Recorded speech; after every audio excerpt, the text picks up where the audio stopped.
Hello there, Ray here, and recently I built up this infinite bridge builder using the new 1.13 mechanics, and I would like to share it with you. This flying machine here uses a lot of neat mechanics, including some that I've shown in my previous infinite bridge builder that I designed for 1.12. If you'd like to learn more about that design, I will link it down in the description.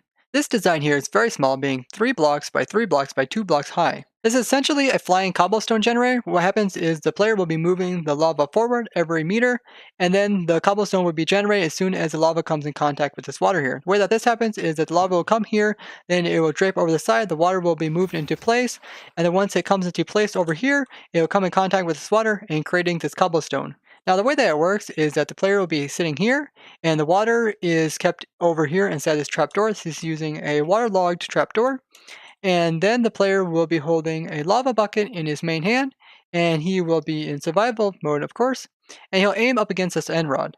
Now, the reason why we're using an end rod, unlike previous designs where I would use like a slab or a trapdoor or a stair even, because there is currently a bug in the snapshots where you cannot place lava up against anything that is a waterlogged type of block. So I can't place lava on top of this trapdoor even if I'm shift clicking.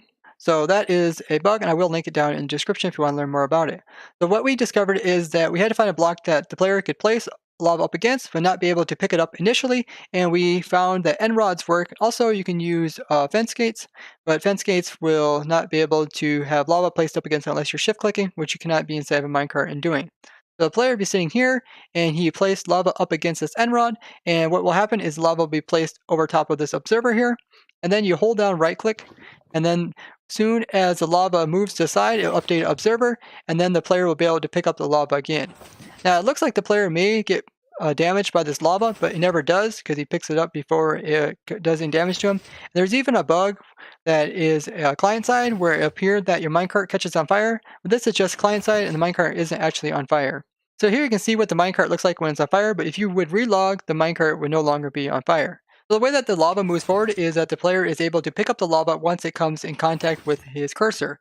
Currently I'm pointing at this end rod, but when the whole machine moves forward, the lava stays stationary, therefore it comes in contact with my cursor and I'll pick it up.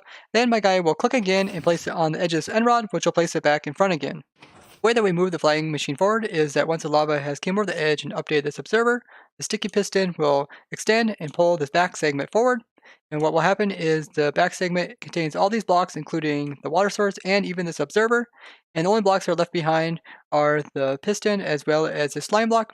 And then what comes next is that this observer here will update once it's been moved, and this normal piston will then reset the contraption by pushing the slime block as well as this piston forward, and it'll look just like this again. So here you can see occurring. Now you can use my infinite bridge builder while also being AFK, and you can do this just by holding down your right click button. That way you can easily pick up and place down the lava. Now you can move this instead of being on your mouse, you can move it over onto your keyboard. So like you can change your right click button to like your numpad or whatever you want. Now there is a noticeable difference. As you've seen, I can place lava down very quickly, but if you place it on your numpad and you hold down right click, yeah, you can see there's a really big difference. You can place down and pick up the lava extremely fast. Now this isn't necessary to get this flying machine to work, but it is kind of a cool trick. So we can go ahead and show this working just by holding down our numpad, 0 key, and then we can place a weight on it, and then we can go AFK, and the player will continue making this bridge. The flying machine itself is very simple, as you can see most of the blocks from this view here, as well as these blocks underneath. Now if you don't want the water to be streaming down onto the ground below, you can come in here and place in a stair, and this will prevent it from going out this side, as well as going out this side, and the stair is being waterlogged. Minecart can be placed in by first placing it on a rail, then pushing it in, and this trapdoor here is just holding the minecart in place when it moves forward. I had a lot of fun designing this up on stream. If you would like to take part in these streams, I will put the link down in the description. A super simple AFK infinite bridge building flying machine.